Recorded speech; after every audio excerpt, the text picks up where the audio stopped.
In the Caribbean Sea, the people of the island nation of Haiti are about to face a catastrophic natural disaster.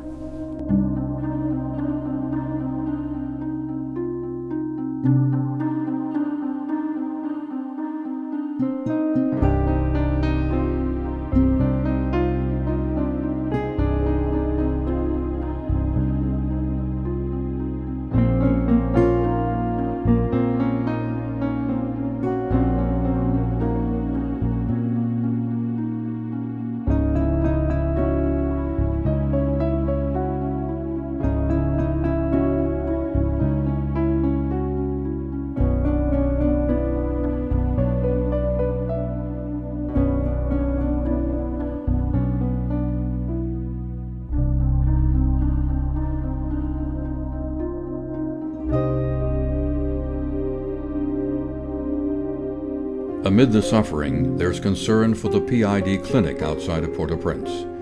A satellite image shows that it has survived without damage, though the message from the staff is clearly visible. Its needs met, the clinic is now fully functional. Welcome to the PID clinic in Haiti. This is in an area called Blanchard or Terre Noire. And as you can see, it's been a very active place. Since the earthquake, we've seen over 15,000 people, and these are people that no longer have services available to them, or the services are too far away, or the services cost money that they don't have. The people that we serve are the poorest of the poor. Those are people that generally live on less than $2 US a day and usually don't eat more than one meal a day, which means usually they can't afford medicine or medical care.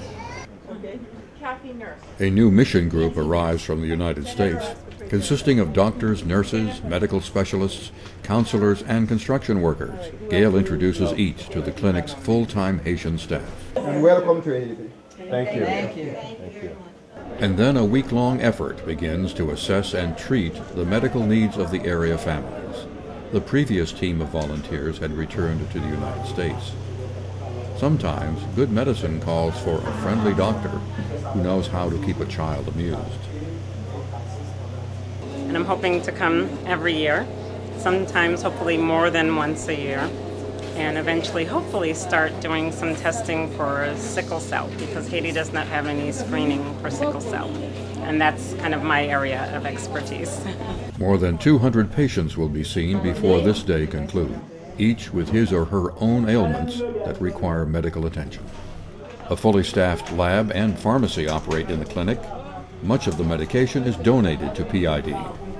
Gail is amazing. I don't know how she does this day after day after day. It's only my second day and I'm a little bit worn out already. To have started this all by herself and how it has grown and how she's getting so many people interested in this and how many people we're helping. Some illnesses are not physical. In those cases, spiritual counseling is available. My goal, first of all, will be to listen, and there will be an interpreter here.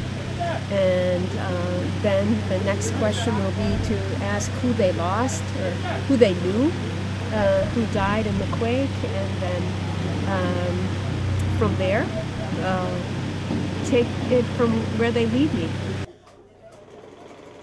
Nothing goes to waste. New sheets are created out of old clothing. And outside, a thrift shop spruces up a child's wardrobe. Throughout the day, the clinic is a beehive of activity. Delivery of cement for expansion. And outside, in the 105-degree heat, volunteers continue their labors. The PID clinic is an ever-growing presence in the community. And still more patients arrive, waiting for many hours in the heat to be admitted to the main building. A short drive with Gail Hull unveils other aspects of PID's work in Haiti. Once again, we're moving dirt from one pile to another pile. And when it gets to the other pile? Then we're building a house. We've done 40. We stopped for about 2 years. We started in 2000, and the first occupant was Rosemarie and the Zombies. They moved in 2001. She lived in City Soleil in a very violent zone and was very happy to come here. She lived in a house that was 8 by 10 out of tin. surrounded by raw sewage, and when she moved here she got 2 rooms, an outhouse and a well that she shares with other people.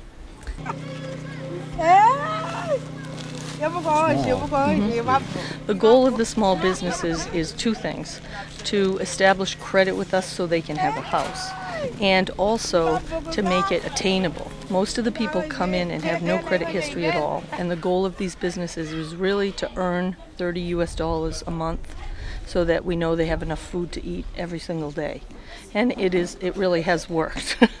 And so even though businesses look very tiny, they really give the family a boost. The child sponsorship program is usually kids that are from Cité Soleil, and they're from families that are very poor. Usually when they come into the program, they eat 4 or 5 meals a week. And so when they come in, they really need that extra boost of money that helps them be able to send a child to school, be able to have food in the family. And so it's a really good startup program. It helps us to get to know the family and be able to identify the needs on a more personal level than the small business or the housing program. This is Nathan. And when he was like very, very little, 1.5 years old, his father died unexpectedly. And we found him almost dead because his mother had to go to work to earn money right away. And when she did, he was left home in the care of his siblings, who didn't always know how to take care of a little baby that couldn't fight for food. So we found him really malnourished, and now here he is, 5 years later. A big kid and still alive. When teams come to Haiti, they frequently bring small presents sent by sponsors to their children. It's very much like a birthday party. And it's even more delightful for individual sponsors who can meet their children firsthand.